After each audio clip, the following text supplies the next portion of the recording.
In this section, we will talk about the magnitude and direction of diffusion.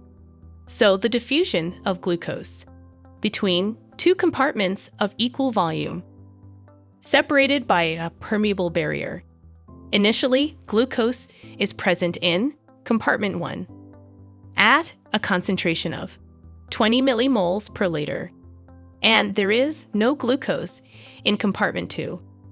The random movements of the glucose molecules in compartment 1 move some of them into compartment 2. The amount of material crossing a surface in a unit of time is known as a flux. This one-way flux of glucose from compartment 1 to the compartment 2 depends on the concentration of glucose in compartment 1. If the number of molecules in a unit of volume is doubled, the flux of molecules across the surface of the unit will also be doubled, because twice as many molecules will be moving in any direction at a given time. After a short time, some of the glucose molecules that have entered compartment 2 will randomly move back into compartment 1. The magnitude of the glucose flux from compartment 2 to the compartment 1 depends upon the concentration of glucose in compartment 2. At any time, the net flux of glucose between the two compartments at any instant is the difference between the two one-way fluxes. The net flux determines the net gain of molecules in compartment 2 per unit time, and the net loss from compartment 1 per unit time. Eventually, the concentrations of glucose in the two compartments become equal at 10 millimole per liter.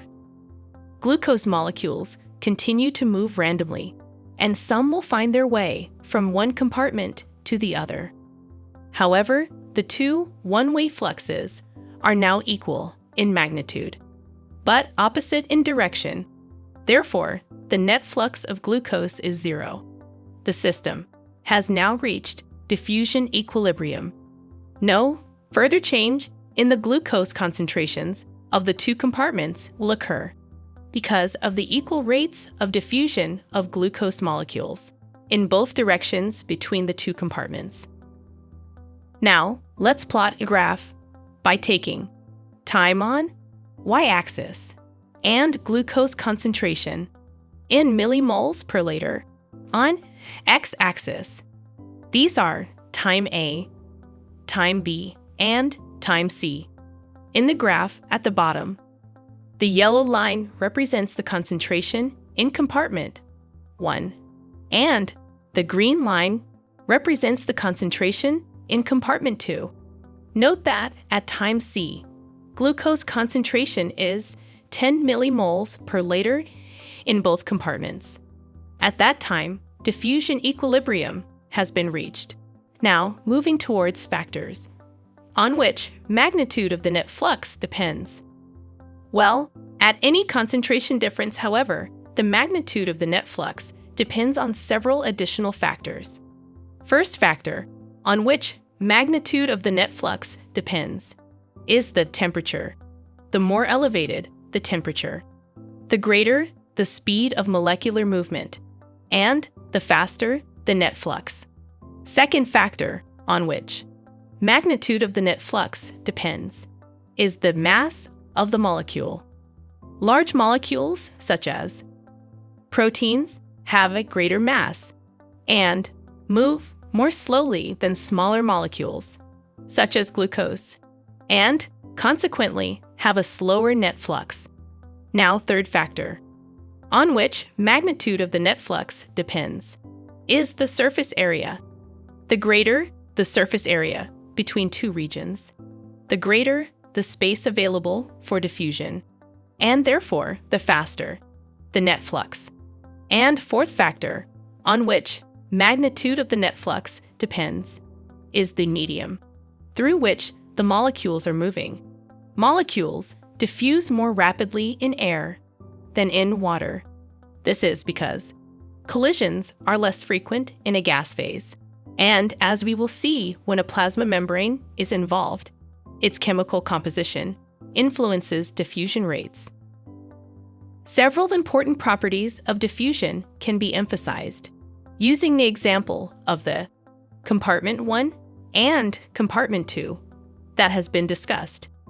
3 fluxes can be identified.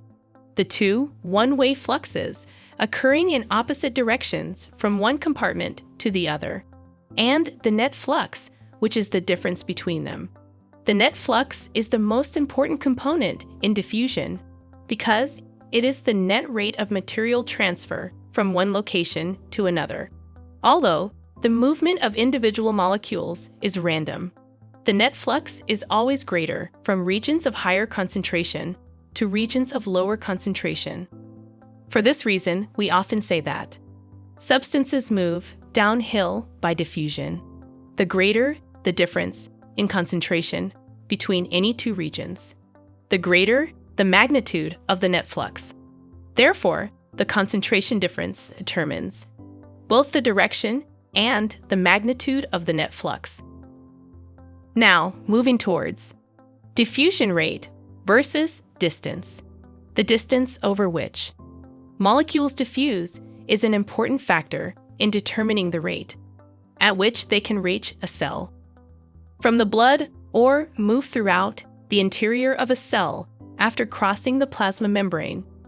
Although individual molecules travel at high speeds, the number of collisions they undergo prevents them from traveling very far in a straight line. Diffusion times increase in proportion to the square of the distance over which the molecules diffuse.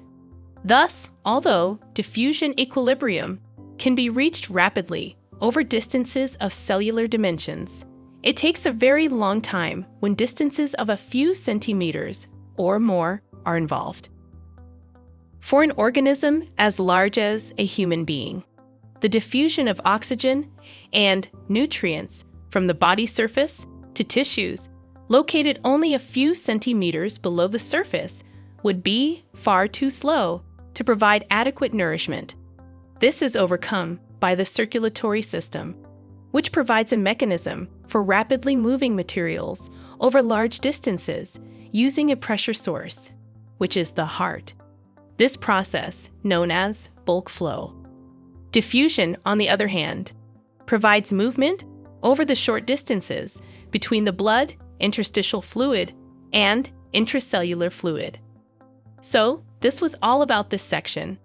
In our next section, we will talk about the diffusion through membranes. Explore our extensive library of over 1,800 video lectures to learn about a wide range of topics.